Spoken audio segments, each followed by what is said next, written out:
Hello everyone, welcome back. Please subscribe and let's get started. So picture this. The United Nations General Assembly. A room so big, so grand, it looks like the world's most important parent-teacher conference. You've got leaders from everywhere, dressed in their finest, ready to give speeches that can sometimes be a great alternative to sleeping pills. The air is thick with diplomacy handshakes, carefully chosen words. Everyone is playing nice. Then, a man from Ghana, President John Mahama, steps up to the podium, and instead of playing by the usual rules, he decides to flip the whole table over.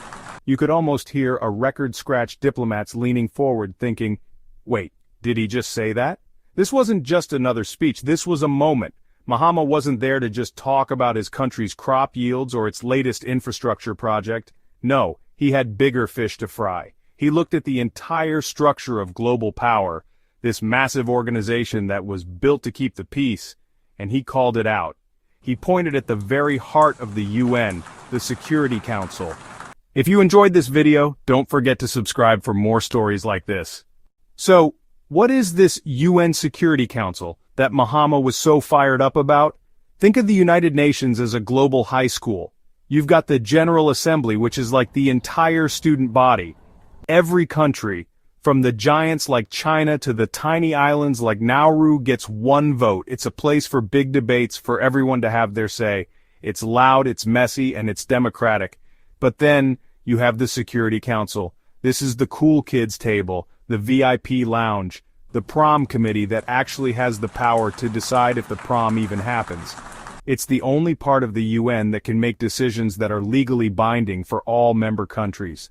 This exclusive club has 15 members. 10 of them are elected for 2-year terms, kind of like guest stars on a hit TV show. They get to be part of the action for a little while, which is nice. But the real power, the permanent, never-ending power, belongs to the Permanent Five, or the P5. United States, the United Kingdom, France, Russia, and China. Why them? Because they were the main winners of World War II. Let's dive deeper into this veto power because it's the real crux of the issue. The veto is essentially a no button with superpowers.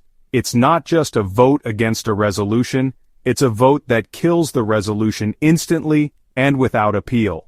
Since the UN's creation and its predecessor, the Soviet Union, is the undisputed champion of the veto, having used it more than anyone else. The United States frequently uses its veto to block resolutions critical of its foreign policy, particularly concerning the Middle East. France and UK have used it more sparingly, but just as effectively when their core interests are at stake. The problem, as Mahama and other critics see it, is that the veto isn't used to maintain world peace. It's used to maintain the status quo for the powerful. It creates paralysis. Take a major global crisis. In his speech, President Mahama didn't just tiptoe around the issue. He went straight for the jugular. He declared the Security Council was anachronistic and undemocratic. He painted a picture of a world changed since 1945. Back then, over a third of the world lived under colonial rule, Africa, Asia.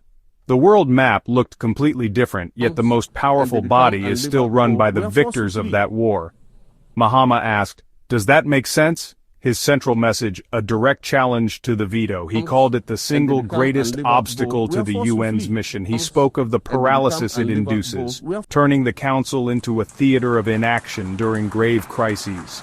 A call for a more accountable, more representative, more democratic Security Council. He wasn't just complaining.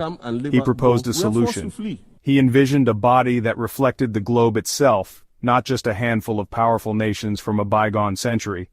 The significance coming from an African leader cannot be overstated. For decades, the developing world, Africa in particular, has felt the sharp end of the Council's decisions or indecisions. Let's talk about Africa's role in this whole UN setup.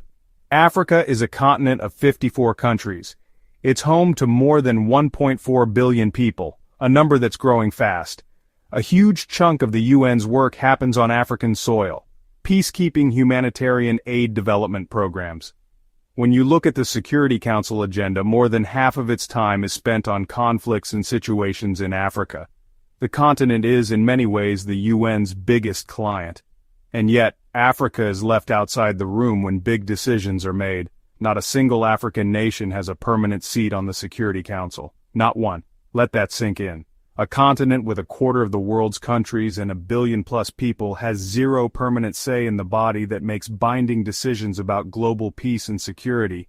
It's like a hospital where top decisions are made by a board that has never met a patient. The system treats Africa as where problems happen, not where solutions are made. It's a fundamental imbalance of power. Insulting. This is why Mahama's speech resonated across the developing world. He was articulating a long-held grievance. The Common African Position, also known as the Ezulwini Consensus, is a formal demand by the African Union for at least 2 permanent seats on the Security Council, complete with veto power, as long as the veto exists, and 5 non-permanent seats. This isn't a polite request, it's a unified demand from an entire continent. Let's break down the sheer absurdity of the situation with some fast facts. When the United Nations was founded in 1945, there were just 51 member states. Today, there are 193. The world has nearly quadrupled in the number of independent nations. The global population has soared from around 2.5 billion to over 8 billion. Continents like Africa have transformed from collections of colonies to mosaics of sovereign states.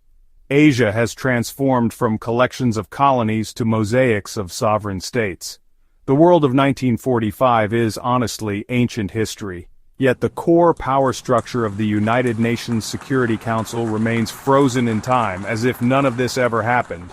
Consider the veto. It has been used nearly 300 times to block resolutions. What does that mean in practice? It means hundreds of times the will of the global majority was thwarted by the national interest of a single country.